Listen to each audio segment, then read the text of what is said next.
a high school football player by the name of Nick Andre was actually kicked off the team, and he was suspended from his school for 4 days after he wrote a poem where he kind of vented about some of his frustrations within the football team. Now, I'm going to read you the poem, and then we'll make a judgment call as to whether or not he should have been kicked off the team and whether or not he should have been suspended for 4 whole days. So the title of the poem for his English class was titled Stupid, and it said the following: losing season, favoritism, nonstop passes from best friend to best friend, continuously doing what doesn't work, the inability to separate being a father and a coach, dropped passes, but yet still the superstar. Yeah, right, where's my scholarship? I can drop passes, run backwards, miss tackles, and be afraid to take a hit. That's top-line Division I material right there. If that's what they wanted, they definitely got it. And then he ended it by saying, this whole town will be glad when he is gone. For anyone who doesn't understand what I'm saying, Akron's screwed. And the kid in question is going to Akron. Yes. By the way, I don't think anyone who didn't understand what he was saying. I'm going to guess. He was very clear. Since the person he's talking about is the son of the coach. Son of the coach and the best friend of the quarterback and going to Akron. Yeah. We had already put 2 and 2 together. You didn't have to draw out the 4 there. So that's the kid who got suspended. Yes. Right? So now, a couple of things about this. Number 1, gets banned from kicked off the team. 2, suspended from school.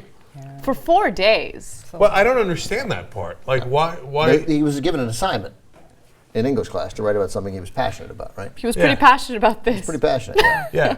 And clearly, and it was a poem, and you write, like, have there been poems that were deriding other people in the past? Of course, whether they might have been politicians or, public figures, etc. But in this case, it was somebody who was a public figure within their school. Now, look, I know why the school and the football team is upset, and you don't want wide-scale dissension, etc.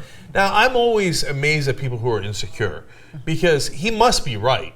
Because if he wasn't right and the other kid wasn't getting favoritism, etc., and I'm the coach, I'd go out of my way to go in the other direction. I'd pull the kid in and be like, look, obviously you wrote this and you think a lot of other people have your back on this, right? Because you say everybody's going to be happy when in the town when he's gone, etc. Mm-hmm. So I want to, get your thoughts on why you think we're doing favoritism, et cetera, and have a conversation with him, right? Instead of just kicking him off the team. So, but look, some coaches are jerks, and some people have a different mentality on how to coach. I can't have that kind of dissension on my team, and he's calling out forget me, but he's calling out other players. That's unacceptable. I got to, get rid of him. But what the hell's the school doing stepping in and suspending him? So the principal actually released a statement. He said the following: the student wrote a mean and disrespectful poem about another student and our athletic director, head coach. It was hazing and harassment. How was that hazing? I mean, we've done so many stories of actual cases where kids are being hazed. Right. Like there are broomsticks being put up their butts, right? And no one gets suspended. This is worse. This is... And in this case, there's actual punishment for something that you cannot consider hazing. Yeah, it's not hazing. As the lawyer, the Cleveland lawyer who's going to represent the family says, it's one time being read out loud in class. It's not hazing. Although, I mean, I get it. Like, you're given an assignment and you write your assignment about what a jerk another student is.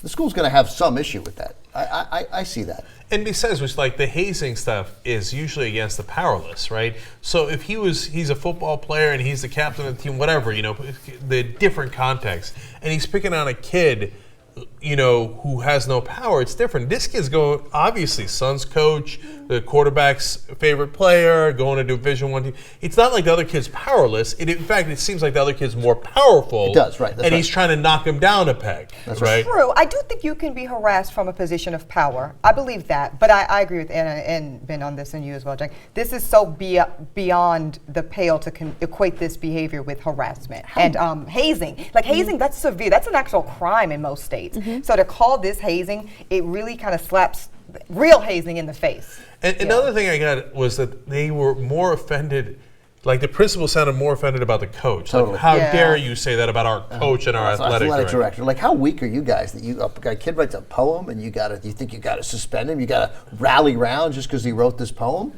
When you're scared of a poem, it doesn't speak well. Yeah, and here's the only thing that I would advise Nick Andre. Nick is a junior. Uh-huh. Nick's got to come back and play ball next year. You know, Yeah. for Well, the same he's coach. ballsy. Theoretically, it's ballsy. It's ballsy, and apparently the guy's dropping passes and missing tackles on defense. He doesn't want to take a hit, but he's still got a scholarship offer from Akron. Right. And by the way, just to be clear, we don't know that. No, we don't. He might be a great player, and this guy might be bitter. By the way, and it doesn't matter if he's bitter. You still don't suspend him for that.